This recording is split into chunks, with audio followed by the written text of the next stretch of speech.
I always believed that love, true love, was unbreakable. That if you built something strong enough, it could weather any storm. But life doesn't care about your beliefs. It doesn't care how many years you've invested in a person. It doesn't care how much you love them. I had been with Liana for 10 years. 10 long, beautiful, and at times difficult years. She was my everything, my anchor in a chaotic world. I never thought she was capable of betraying me. That night started like any other. I had been on a business trip, returning home a day earlier than planned. I wanted to surprise her. I had even picked up her favorite chocolates from a small shop in the airport, the kind she always said tasted like childhood. I imagined the smile on her face, the warmth of her embrace when she saw me standing in the doorway, unexpected but welcome. As I pulled into our driveway, something felt off. The lights in the bedroom were dim, but I could see shadows moving behind the curtains. A flicker of doubt passed through me, but I ignored it. Maybe she was watching TV. Maybe she was just getting ready for bed. I entered quietly, not wanting to wake her if she was asleep. My suitcase bumped against the doorframe, making a dull thud. I froze for a moment, listening. Then I heard it. A soft laugh. Not hers. A low voice. A man's voice, murmuring something I couldn't make out. My stomach twisted into knots. I moved forward, each step heavier than the last. My breathing felt too loud. My heart pounded against my ribs. I reached our bedroom door and pushed it open. And there she was, Liana, my wife, the woman I had promised forever to, the woman I had sacrificed for, fought for, loved without condition. She was lying in our bed, tangled in sheets that still smelled of us. Only now they also smelled of him. The man beside her turned his head slowly, as if I were just another inconvenience in his night. His eyes met mine, and I saw no guilt, no shame, just a quiet, smug arrogance. Liana gasped, pulling the sheets up to cover herself. "Oleg," she whispered, her voice trembling. I couldn't move. I couldn't speak. My mind was trying to catch up to what my eyes were seeing. The man sat up, stretching lazily, completely unbothered. "Didn't know she was married," he muttered, rolling his shoulders. He glanced at Liana. "You didn't tell me you had company coming." I clenched my fists so hard my nails dug into my palms. A cold, burning rage began to spread through my veins. Liana reached for me. "I can explain." "Explain." My voice sounded hollow, like it wasn't even mine. "Explain what, exactly?" She flinched at the venom in my tone. I had never spoken to her like that before. I didn't mean for this to happen." The man, whoever the hell he was, let out a scoff. "Oh, come on, Liana. Don't act like this is some accident." That was it. That was the moment I snapped. I lunged, not at Liana, at him. My fist connected with his jaw, sending him sprawling backward against the headboard. He groaned, shaking his head in surprise. I barely registered Liana's scream before I grabbed his wrist and yanked him out of bed, shoving him toward the door. "Get out," I growled. He wiped a trickle of blood from his lip and smirked. Gladly, I didn't move until I heard the front door slam behind him. Silence filled the room. Liana sat on the bed, knees pulled to her chest, shaking. I stood near the door, staring at her, waiting for her to say something. Anything that would make this less unbearable. She lifted her gaze to mine, and for the first time, I saw her clearly. The guilt was there, yes, but beneath it, there was something else. Something darker. Something that told me this wasn't the first time. And it sure as hell wouldn't have been the last. I stood there for what felt like hours, though it was probably just minutes. The weight of what had just happened pressed down on me, suffocating, inescapable. Liana was still curled up on the bed, her arms wrapped around her knees, as if making herself smaller would somehow erase what I had just seen. But there was no undoing it, no taking it back. The scent of sweat and cheap cologne still lingered in the air, mixing with the familiar lavender of her perfume. Our room now tainted by someone else's presence. My stomach twisted in revulsion. The walls, the bed, even the damn nightstand where she kept the books I had given her, all of it felt contaminated. I took a step back, needing distance, needing space to think, but my thoughts were a chaotic mess, colliding into each other with no way to make sense of them. I had always imagined betrayal as a sharp, cutting thing, but this was slow, sinking, drowning. Liana finally spoke, her voice barely above a whisper. "Oleg, please." I lifted my gaze to her, and for the first time I really looked at her. Not as my wife, not as the woman I had built a life with, but as a stranger sitting in my home. Her eyes were swollen with tears, her lip trembling, but there was something else beneath the surface. Something unreadable. "Please what?" My voice was raw, filled with a rage I could barely control. "Please forget? Please pretend this didn't happen." She inhaled sharply, her fingers digging into the sheets. "I don't know what to say." I let out a hollow laugh. "You don't know?" I took a slow step toward her, the floor creaking beneath my weight. "How about telling me how long? How many times? Or is that also something you don't know?" Her silence told me more than I needed to hear. I nodded slowly, the truth settling in my bones like a sickness. "That's what I thought." She opened her mouth, then closed it, as if realizing that whatever excuse she had been about to give would have been meaningless. "I didn't want to hurt you," she finally whispered. I clenched my fists, feeling my nails dig into my palms. "But you did." Tears slipped down her cheeks, but I felt nothing. No pity, no sympathy. The woman I had loved was gone, replaced by someone I no longer recognized. The silence stretched between us, heavy and unbearable. I should have been screaming, demanding answers, demanding to know why. But deep down, I already knew. It was never about me. It was never about love or respect or the life we had built. It was about her, her selfishness, her choices. And what was I supposed to do now? Pretend this was salvageable? That I could ever sleep beside her again without seeing the ghost of another man in our bed? The very thought made bile rise in my throat. I turned away, running a hand through my hair. "I need to get out of here." She shot up from the bed. "Wait. Where are you going?" I grabbed my suitcase, the one I had just brought home, and yanked it open. Clothes, chargers, random things I hadn't unpacked yet spilled out, but I didn't care. I shoved in whatever I could grab, just enough to get me through a few days. Liana stepped closer. "Oleg, please, let's talk." "Talk?" I snapped, whirling around. "What the hell is there to talk about, Liana? You had a choice. You made a choice. And now you have to live with it." Her face crumpled, her shoulders shaking, but I didn't care. Not anymore. I zipped up the suitcase, gripping the handle so tightly my knuckles turned white. "I don't know where I'm going," I admitted, my voice quieter now. "But I know I can't stay here." She reached for me, but I stepped back, just out of reach. Her hand hovered in the space between us before falling to her side. "Oleg," she whispered, "I still love you." I let out a breath, shaking my head. "No," I said, voice steady. "If you did, this would have never happened." And with that, I walked out of the bedroom, out of the house that no longer felt like home. As I stepped into the cold night air, the realization hit me like a freight train. Everything I had known, everything I had built with her was over, and there was no going back. The night air hit me like a slap, cold and sobering, but it did nothing to quiet the storm raging inside me.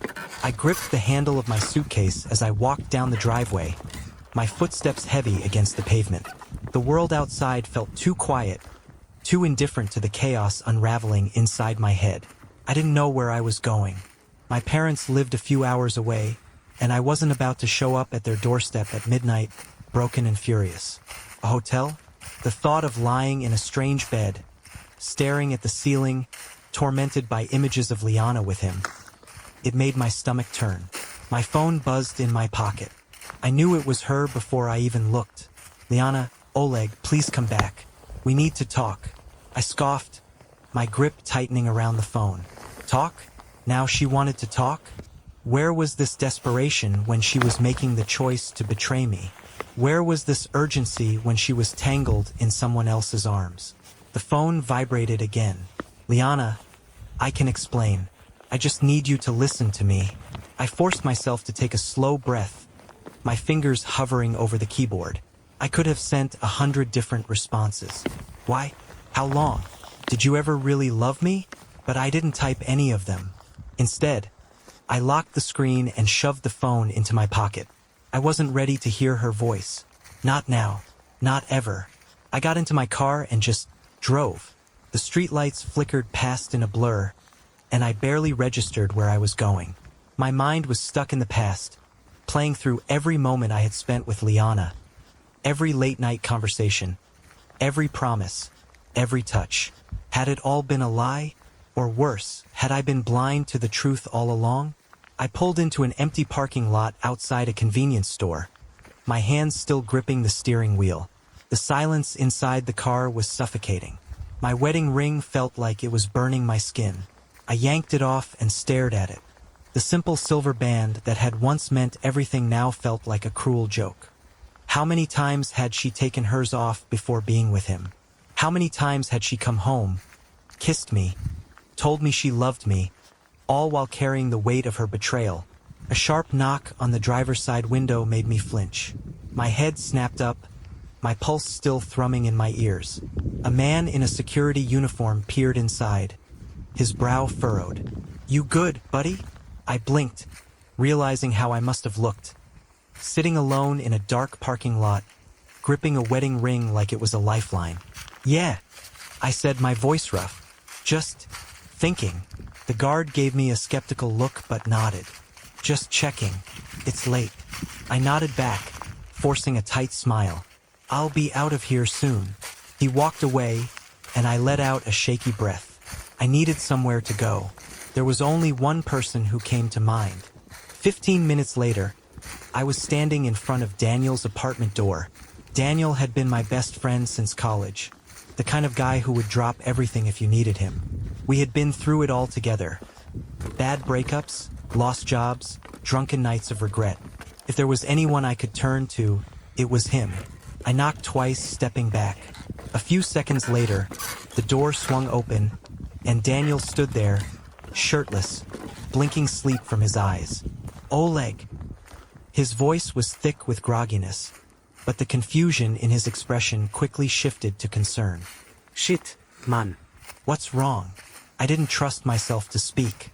My throat felt tight, like if I tried to form words, they'd come out broken. Daniel took one look at my face and didn't ask any more questions. He stepped aside and gestured for me to come in. I walked past him into the familiar space, messy, cluttered with empty beer bottles and scattered papers, but real. Nothing about this place was a lie. I set my suitcase down, suddenly feeling like it weighed 100 pounds. Daniel shut the door and turned to face me. "Tell me." I let out a long breath and met his gaze. "She cheated on me." His eyes widened. "Liana." I nodded, and for the first time since I walked in, I felt my chest tighten, my throat burn. Daniel didn't speak right away. He ran a hand through his hair, exhaling sharply. Damn, man. He shook his head. "How did you find out?" I told him everything. The early flight, the shadows behind the curtains, the man in my bed. Every detail felt like poison on my tongue, but I needed to say it. Needed someone else to carry a piece of it, even if just for a moment. When I finished, Daniel's jaw was clenched so tight I thought he might break his teeth. "You should have killed the guy," he muttered. I let out a humorless laugh. "Believe me, I wanted to." He crossed his arms, pacing the small living room. "So what now?" I stared at the floor. "I don't know." Daniel stopped, watching me. "Are you gonna try to fix it?" The words sent a shudder of revulsion through me. No. "Good." His voice was firm. "She doesn't deserve it." I rubbed my temples, exhaustion creeping in. I don't even know where to start." Daniel studied me for a long moment before speaking. "You start by not going back." I looked up at him, and for the first time all night, I felt something close to clarity. He was right. I could never go back. Liana had made her choice. Now I had to make mine. And mine was simple. I was going to burn every bridge between us until there was nothing left but ashes. Sleep never came that night. I lay on Daniel's old, lumpy couch, staring at the ceiling, listening to the hum of the refrigerator and the occasional sound of a car passing outside. My body was exhausted, my muscles heavy with fatigue, but my mind wouldn't stop. It kept replaying everything. The moment I opened the door, the look in Liana's eyes, the smug indifference of the man who had been in my bed. Every detail burned into me like a brand, scorching away any last remnants of the life I thought I had. By the time the sun began to rise, filtering weak light through the blinds, I felt hollow. My phone was still buzzing periodically from where I had thrown it on the coffee table. I knew it was her. I didn't want to read the messages, but the temptation gnawed at me. Not because I wanted to hear what she had to say, I didn't, but because some sick part of me needed to know if she would even bother telling the truth. I sat up slowly, my back aching from the hours of tension. Daniel's apartment was silent. He had gone back to his room sometime during the night, after making sure I was okay. I reached for my phone with a hand that was only slightly unsteady and unlocked it. Liana, Oleg, please talk to me. Liana, I know you're angry, but I need you to understand. Liana, it didn't mean anything. That one made me laugh. A cold, bitter sound that held no real amusement. Didn't mean anything? That was supposed to make me feel better? Like it was somehow less of a betrayal if it was just some meaningless indulgence? I kept scrolling. Liana, you weren't supposed to find out like this. I stopped, my breath catching in my throat. You weren't supposed to find out like this. I read it again, and again, the words twisting in my chest, each one sharper than the last. She wasn't apologizing for what she had done. She wasn't sorry for betraying me. She was sorry for getting caught. A deep, burning anger started to rise in me, cutting through the fog of numbness that had settled in my bones. My fingers moved before I could think, typing out a response. How long? She read it immediately. The dots appeared, flickering in and out, as if she was hesitating. Then finally the reply came. Liana, a few months. The final nail in the coffin. I stared at the screen, at those 3 small words that confirmed what I had already suspected. This wasn't a mistake. This wasn't a drunken lapse in judgment or a fleeting moment of weakness. This was deliberate, a decision she had made over and over again, every time she met him, every time she let him touch her. I clenched my jaw, my pulse thundering in my ears. I had given this woman a decade of my life. I had loved her, trusted her, built a future with her. And all the while, she had been chipping away at everything we had, piece by piece, until there was nothing left but this gaping void of betrayal. The next message came before I could respond. Liana, but it didn't change how I felt about you. I nearly threw the phone across the room. Instead, I stood up so fast that my vision swam. I needed to move, to do something, or I was going to explode. Daniel's bedroom door creaked open. He stepped out, rubbing his face, his hair a mess. You're up. I exhaled sharply, pacing. I never slept. He leaned against the doorframe, watching me. You gonna tell me what's got you looking like you're about to kill someone? I held up my phone. She admitted it. Months. Daniel. It wasn't just once. It wasn't a mistake. My voice shook with restrained fury. She knew exactly what she was doing. Daniel let out a slow breath, crossing his arms. So what's your move? That was the question, wasn't it? I had spent the entire night drowning in the weight of her betrayal, lost in the aftermath. But now the fire inside me was burning away the doubt, the grief, the paralysis. I wasn't going to be the man who sat around mourning a woman who had already replaced me. I wasn't going to let her rewrite the narrative, paint herself as some misguided soul who had just made a mistake. I was going to take control of this. First, I said, my voice like steel, I'm going home. I need to get my things, the things that matter. And then, I met Daniel's gaze, a slow smirk creeping onto my lips. Then I'm making sure she regrets every second of this. His grin was sharp, approving. Now that's the Oleg I know. I grabbed my jacket, my movements precise, controlled. The storm inside me had settled into something dangerous, purposeful. Liana wanted to play games? Fine. She had just picked the wrong man to betray. The drive back to the house felt like stepping onto a battlefield. My hands gripped the steering wheel so tightly that my knuckles turned white, but my mind was clearer than it had been in hours. No more disbelief, no more numbing grief, just cold, unwavering focus. Liana had betrayed me for months, lying to my face every single day, and she had the audacity to tell me it didn't mean anything, that it didn't change how she felt about me. What a joke. A cruel, twisted joke. I pulled into the driveway and stared at the house that had once been my sanctuary. Now it felt like a mausoleum, haunted by ghosts of a love that had never really been what I thought it was. Liana was home. I could see her shadow through the curtains, pacing, waiting. She knew I was coming, knew she had no choice but to face me. I stepped out of the car, slammed the door shut, and walked toward the house with the kind of calm that was more dangerous than any fury. When I unlocked the front door and pushed it open, she was standing in the living room, arms wrapped around herself, eyes red and swollen. "Oleg," she whispered. I shut the door behind me and locked it. The click of the deadbolt sent a shiver through her.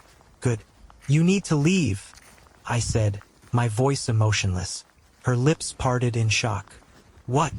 "You heard me," I said, walking past her toward the bedroom. "You have 1 hour to pack whatever you can carry. After that, I want you gone." She rushed after me. "Oleg, please, let's talk about this. I know I hurt you, but we can fix this." I let out a short, humorless laugh as I grabbed an empty duffel bag from the closet and started throwing my clothes into it. "Fix this? You mean, after months of lying, sneaking around, sleeping with him, you think we can just have a heartfelt conversation and pretend none of it happened?" I turned to face her, my expression blank. "Liana, I don't even know who you are anymore." Tears spilled down her cheeks. "I was lost," she whispered. "I felt empty, like something was missing between us." I clenched my jaw.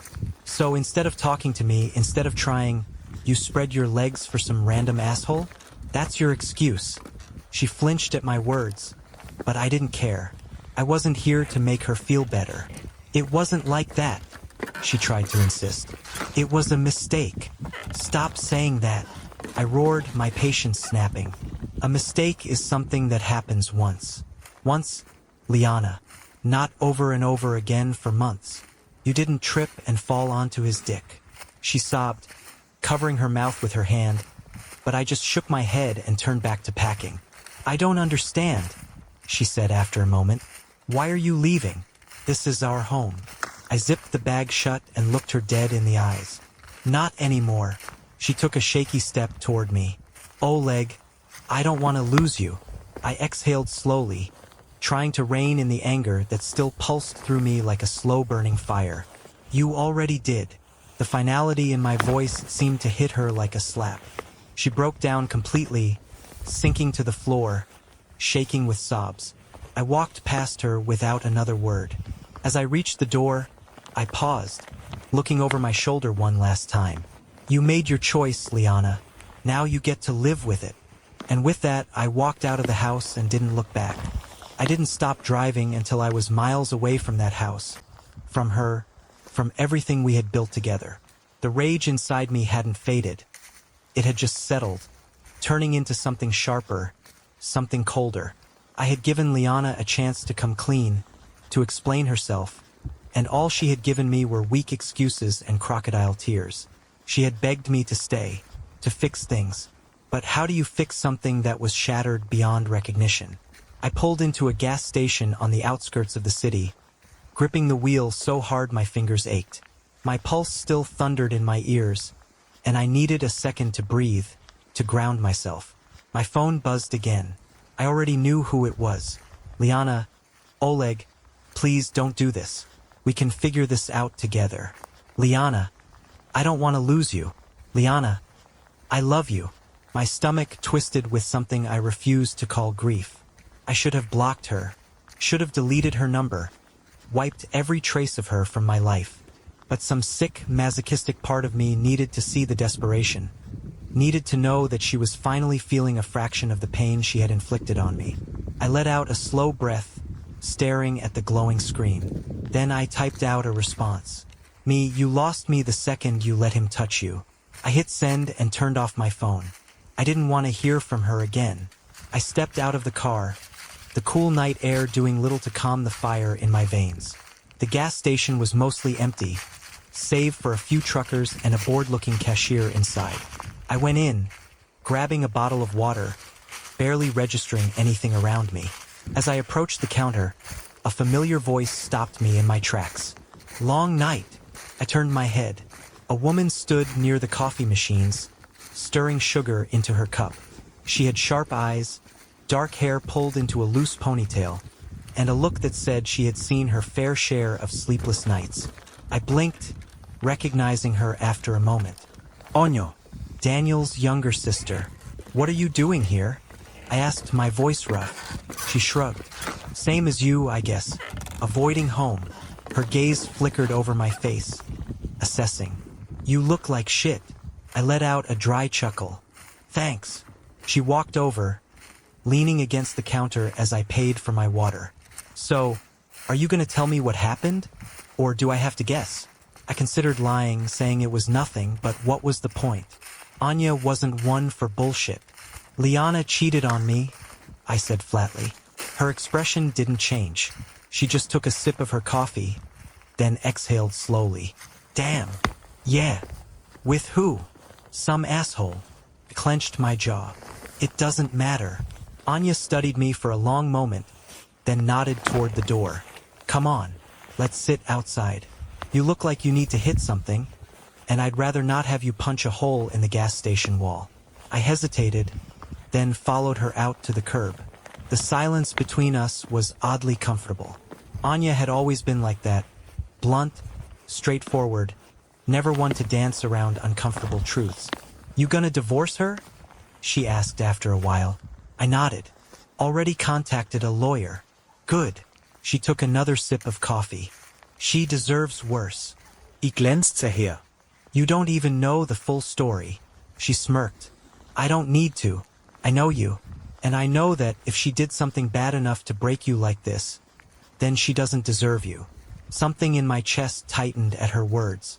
I swallowed, looking away. I don't even know who I am without her. That's the worst part of it, isn't it? Onyo murmured. You build a life with someone, make them your home, and then one day, they burn it down while you're still inside. I exhaled sharply. Yeah, that's exactly what it feels like. She was quiet for a moment, then nudged me with her shoulder. You'll be okay, Oleg. It'll hurt like hell, but you'll come out the other side.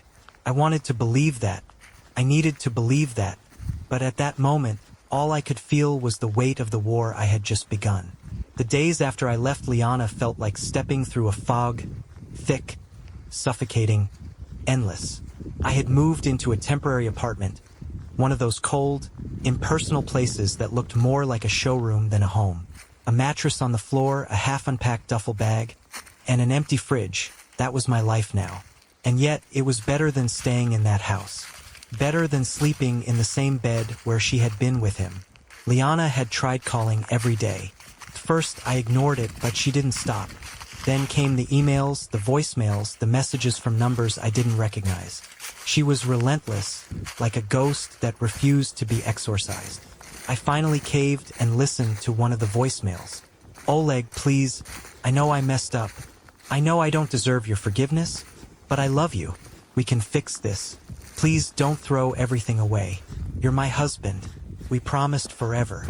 I closed my eyes, gripping the phone so tightly I thought it might shatter. She was begging now, desperate, but not because she missed me. No, this wasn't about love. This was about control. She had spent months lying to my face, sneaking around, and now that she was facing the consequences, she couldn't handle it. I deleted the voicemail without responding. Later that night, I got a message from Daniel. Daniel, she showed up at my place looking for you. I didn't let her in. I let out a slow breath. Of course, she did. I was in the middle of typing a response when my phone buzzed again. Daniel, she's a mess, man. I don't know if she's actually sorry or just panicking, but she's losing it. Good. Let her feel a fraction of what I felt. The next day, I met with my lawyer. "You're lucky," he said, scanning over the papers. "You don't have kids, no shared business, and you were the primary breadwinner. This divorce will be quick, if she doesn't fight it." I scoffed. "Oh, she'll fight it." He leaned back in his chair. "What do you want out of this?" I thought about that for a moment. What did I want? Revenge? Justice? Some kind of poetic punishment that would make her feel the way I did? No, I just wanted her out of my life. "I want to make sure she gets as little as possible," I said, my voice steady. "I don't want her dragging this out. I want it over." My lawyer smirked. "Then let's make it happen." A week later, Liana finally broke the silence. She didn't call. She didn't text. She showed up. It was late, close to midnight, when the knocking started. At first, I ignored it, but it didn't stop. Knock, knock, knock. Relentless, desperate. I dragged myself off the mattress and opened the door. There she was.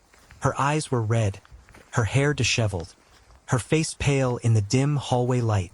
She looked like she hadn't slept in days. "Oleg," she breathed, her voice raw. "Please, just talk to me." I didn't move, didn't invite her in. "What do you want, Liana?" She swallowed hard. "I can't do this. I can't." Her voice cracked, and she wrapped her arms around herself. "I need you." I laughed, a short, bitter sound. "You needed me when you were screwing him?" She flinched but didn't look away. "It wasn't like that." "Then tell me, Liana." I leaned against the doorframe, crossing my arms. "Tell me what it was like. Tell me how you justified betraying me for months. Tell me how you came home to me, kissed me, slept next to me, and lied every single day." Tears spilled down her face. "I was lost." I shook my head. "You weren't lost, Liana. You were selfish." Her breath hitched. "I miss you. You miss control." I corrected. "You miss knowing I'd always be there. But I'm not there anymore. And I never will be again." Her shoulders shook. "I don't know how to live without you." For the first time since this nightmare started, I felt something other than rage. I felt pity, not for her, but for the both of us. She had spent 10 years building a life with me, only to destroy it with her own hands. And now she was standing in front of me, shattered, realizing too late what she had done. "I do," I said quietly. And then, for the second time, I closed the door on her. This time, I knew I would never open it again. The moment I shut the door, a strange stillness settled over me. It wasn't peace, not yet, but it was something close. It was finality, the kind that didn't come with doubt or hesitation. I had spent the last 10 years of my life believing Liana was my future, and she had spent the last few months proving she wasn't. I leaned against the door, listening as her muffled sobs echoed in the hallway. A part of me, the part that had loved her once, wanted to feel something for her, maybe even comfort her. But the part of me that had been betrayed, the part that had suffered, knew better. I stayed there until I heard her footsteps retreat down the hall. And then, I let out a breath I hadn't even realized I was holding. Liana was gone. And this time, I knew she wasn't coming back. The next morning, I woke up feeling lighter. The ache in my chest was still there, but it wasn't suffocating anymore. It was just a dull reminder of what I had lost, and what I had survived. Daniel called while I was making coffee, his voice cautious. "She showed up at your place, didn't she?" "Yeah," I said, stirring my mug. "She begged, cried, told me she couldn't live without me. And I shut the door in her face." There was silence on the line, then a low chuckle. "Damn, about time." I smirked, taking a sip. "Yeah, I guess it was." Daniel hesitated. "You okay?" I thought about that for a second. Really thought about it. "I will be," I said. And for the first time since this nightmare started, I actually meant it. The divorce was messy. Not legally, my lawyer made sure of that, but emotionally. Liana fought at first, trying to drag it out, sending me long, emotional emails about how we could still fix things. I ignored them all. Then, when she realized I wasn't budging, her messages turned bitter. "Liana, you're being cruel. I made a mistake, but you're acting like I never meant anything to you." "Liana," I lost myself, Oleg, but you didn't even try to help me find my way back. Liana, I hope you regret this someday. The irony wasn't lost on me. She had months to regret what she did. And now, she wanted me to feel guilty? I didn't respond. I didn't even read half of them. I let my lawyer handle everything. And when the papers were finally signed, I didn't feel sad. I didn't feel angry.